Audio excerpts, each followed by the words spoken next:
Riba itu satu dosa yang sangat besar. Sampai salah satu hadis Nabi yang diriwayatkan Imam Bukhari Muslim dari Abu Hurairah mengatakan bahwa riba itu lebih besar dosanya daripada menjinahi ibunya sendiri.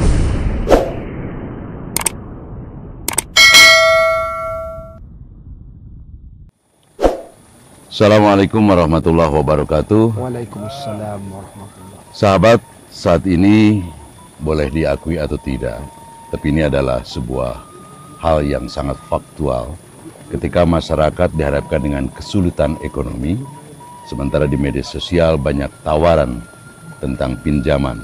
Nah, kita ingin tahu bagaimanakah hukumnya pinjam-meminjam yang ada kaitannya dengan riba, kemudian bahaya serta dosa dari riba itu sendiri. Saya sekarang sudah bersama Bapak Kiai Haji Muhyiddin. Beliau adalah pimpinan Pondok Pesantren Al-Amin, Kampung Sukaratu, Desa Neglasari, Kecamatan Salawu, Kabupaten Tasikmalaya. Nah, Pak Kiai, ini bagaimana ini dengan sehubungan saat ini banyak masyarakat yang menggantungkan kebutuhan ekonominya melalui riba, ditinjau dari syariat agama dan tentu saja berkaitan dengan dosa dan bahayanya riba itu sendiri. Dalam agama itu sudah jelas tentang riba, disebutkan dalam Al-Quran. Wa ahallallahu al-bai'a wa harramar riba. Allah menghalalkan jual beli dan mengharamkan riba. Nah, riba itu satu dosa yang sangat besar. Sampai salah satu hadis Nabi yang diriwayatkan Imam Bukhari Muslim dari Abu Hurairah mengatakan bahwa riba itu lebih besar dosanya daripada menjinahi ibunya sendiri.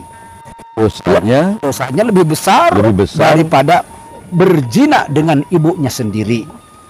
Kemudian nanti di akhirat akan didapatkan bahwa ada orang yang perutnya sangat besar, tetapi ternyata di dalamnya ada puluhan atau ratusan macam kalajengking, apa itu hewan-hewan lah, itu hewan ular, yang berbisa ya, kalajengking, ular, apa segala macam.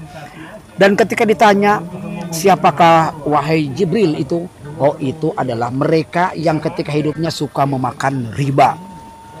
Jadi riba itu berbahaya dan itu hanya bergembira sesaat saja. Setelah itu kemudian susah dan susah. Kenapa? Sebab terlilit dengan hutang, maka rezeki yang didapatkannya juga tidak barokah. Kalaupun ada keuntungan daripada minjam riba itu akan dikembalikan lagi untuk membayar riba. Lalu dalam Quran disebutkan yang dimakan riba itu adalah adha'afam mudha'afah, yang berlipat. Nah, itu namanya riba itu. Nah, kemudian itu kan di permukaannya bahwa riba itu yang berlipat ganda, berkembang terus. Bahkan sampai kalau saya lihat berbagai peristiwa yang saya terima dari berita-berita di media sosial, dari hutang 2,5 juta gitu, 2.500.000, tiba-tiba sekian bulan lamanya gitu jadi 40 juta. Ada dua macam riba ya. Ini menurut ijtihadnya para ulama di Indonesia lah khususnya. Ada riba rodhi dan ada riba nasah. Riba rodhi itu adalah riba yang untuk hajat hidup orang banyak. Nah, itu katanya halal, seperti bank, koperasi, atau apalah itu. Nah, tetapi ada riba nasah itu untuk kepentingan pribadi. Yang memberikan ribanya juga untuk kekayaan pribadi, yang minjamnya juga gitu. Nah, kira-kira seperti rentenir lah gitu ya. Yang pinjaman di online itu termasuk riba yang diharamkan itu ya. Karena seperti tadi itu, apa berlipat sampai pinjam 2 juta dalam sekian tahun tidak terbayar sampai begitu lipatannya melebihi dari pokoknya itu. Kan itu namanya kalau bahasa agama tidak barokah, tidak banyak kebaikan dari pinjaman itu. Sampai Nabi mengatakan, kalau kalian membawa seutas tali lalu pergi ke hutan, lalu kemudian mengambil kayu bakar dijual, itu jauh lebih baik daripada harus meminjam kepada riba. Jadi itu lebih barokah itu ya. Mulung pun tidak apa-apa ya. Hina menurut manusia tapi mulia di sisi Allah itu karena tidak mengandung riba itu. Kalau mengandung riba itu dunia akhirat. Di dunia kita tercekik, di akhirat sudah jelas karena ini menggunakan makanan uang yang dihasilkan dengan cara riba ya. Tapi kalau tidak salah Pak Kiai ada satu riwayat, ada satu kisah bahwa Rasulullah pernah meminjam unta lah kalau tidak salah kepada orang Yahudi. Kemudian setahun lamanya dikembalikan untanya yang jauh lebih besar. Artinya pinjam meminjam dan melebihkan itu boleh-boleh saja barangkali, tetapi mungkin ada syarat dan ketentuan lain atau barangkali bagaimana nih yang diharamkan ini? Kalau harus antarodin ya. Kalau ridho pada ridho ya, artinya yang meminjamkan ridho, yang meminjam juga ridho. Ini saya pinjam 100.000 dalam sekian itu yang meminjamnya juga tidak menetapkan, harus mengembalikan sekian. Di akad di awal tidak itu ada ya. akad di awal itu gitu. Yang penting akadnya ini ya. Di akad itu tidak ada harus mengembalikan, harus melebihkan itu tidak. Tapi karena kerelaan kita, karena mungkin kita merasa ditolong, apa ya, lalu ada kerelaan hati mau menambahkan, itu boleh itu. Ucapan terima kasih Terima lah. kasih Gitu ya. tidak termasuk riba itu. Karena di awal tidak ada akad bahwa harus mengembalikan sekian, pinjam sekian, mengembalikan sekian, tidak ada. Nah, yang diharamkan itu yang bagaimana ini? Yang berlipat ganda seperti apa? Yang berlipat ganda itu yang ditentukan oleh yang meminjamkan. Di akad tadi, di awal akad mula. tadi. Kamu nanti dalam 1 bulan harus mengembalikan sekian. Kemudian kalau tidak bayar dilipat ganda begitu, yang begitu. Ya. Tidak boleh itu.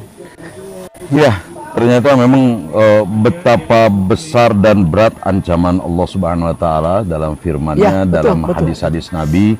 Sampai-sampai tadi Pak Kiai menyampaikan salah satu hadis Nabi ya, Ya. bahwa dosa riba itu melebihi dosanya kita Berzina. menjinahi Oh, ibu sendiri. kandung sendiri. Betul, ya Allah. Nauzubillahi min dzalik. Alhamdulillah. Ya, Jadi carilah yang lain lah, cari yang Cari lebih yang lain. bermanfaat, bermaslahat ya. ya, Itu insya Allah yang kalau bahasa agama yang lebih barokah lah gitu ya. ya. Tapi kan di suasana saat sekarang Ya. ini kehidupan tidak menentu, kemudian juga wabah Covid masih menjadi momok yang menakutkan, sehingga salah satu yang bisa diambil untuk pertolongan pertama lah begitu, ternyata Dianggap riba. yang paling mudah ya. Yang paling mudah. Tapi coba dicarilah jalan yang lain ya. Ya. Yang cara itu lebih halal ya, tidak bertentangan dengan syariat ya. Supaya lebih barokah. Untuk apalah kita dapat gembira ketika kita meminjam tapi kemudian kelabakan ketika harus mengembalikan kita itu. Waduh. Ya, Kan perlu ketenangan kita itu. betul. Lagi-lagi Nabi mengatakan bahwa pakaian, darah, daging yang dihasilkan daripada benda yang haram termasuk riba, maka tempat kembalinya adalah neraka ya. Kullu lahmin nabata minal haram fannaru aulabih. Setiap darah, daging ya yang dihasilkan dari uang yang jalannya tidak halal ya. Ya. Karena kalau riba sudah jelas haram, maka tempat kembalinya adalah neraka. Ngerilah kita itu. Cobalah cari yang lain.